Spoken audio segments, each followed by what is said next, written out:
क्या तुम भगवान को जानते हो या सिर्फ मानते हो?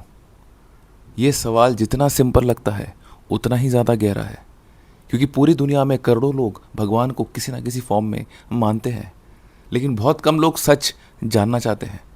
और यही डिफरेंस है रिलीजियन और रियलाइजेशन में। मानना बहुत आसान होता है, जानना मुश्किल होता है, जहाँ पे आपका मैक्सिमम एफर्ट लगता है।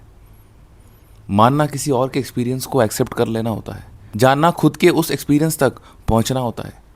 इसलिए हिस्ट्री के सबसे बड़े स्पिरिचुअल सीकर्स ने ब्लाइंड बिलीफ से शुरुआत नहीं करी कभी। बुद्धा ने महल छोड़ दिया था क्योंकि उन्हें आंसर्स नहीं, ट्रूथ चाहिए था। महावीर ने वर्षों तक तपस्या की क्योंकि उन्हें बोरोड नॉलेज से संतुष्टि कभी नहीं मिली। और रामकृष्ण परमहंस ने तो ये तक कह दिया कि God can be seen as clearly as you and मी।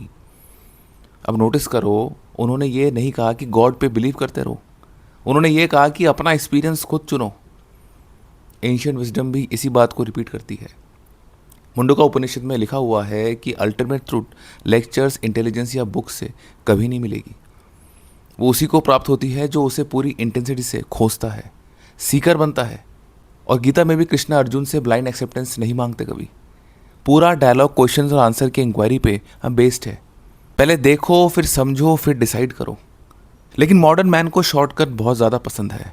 हम सर्टेनिटी चाहते हैं विदाउट सीकिंग, कंक्लूजन चाहते हैं विदाउट एनी इन्वेस्टिगेशन।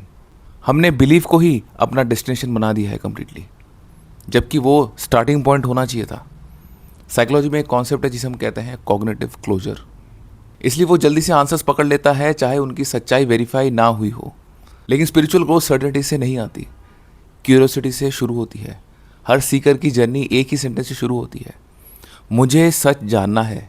और शायद इसीलिए भी स्पिरिचुअल पाथ का सबसे पहला स्टेप प्रेयर नहीं है, मेडिटेशन भी नहीं है, सीकिंग है। इसलिए आपको बिलीवर्स तो बहुत ज़्यादा मिल जाएंगे, लेकिन एनलाइटेंड लोग बहुत कम मिलेंगे, सीकर्स बहुत कम मिलेंगे। इसलिए सिर्फ बिलीवर मत बनो, सीकर बनो। क्योंकि बिलीव दूसरों की कहानी होती है, लेकिन ट्रुथ हमेशा पर्सनल एक्सपीरियंस होता है आपका। अगर बात के साथ थोड़ा भी आपने रेजोनेट किया तो कमेंट सेक्शन में लिखो I am a seeker and follow me for more.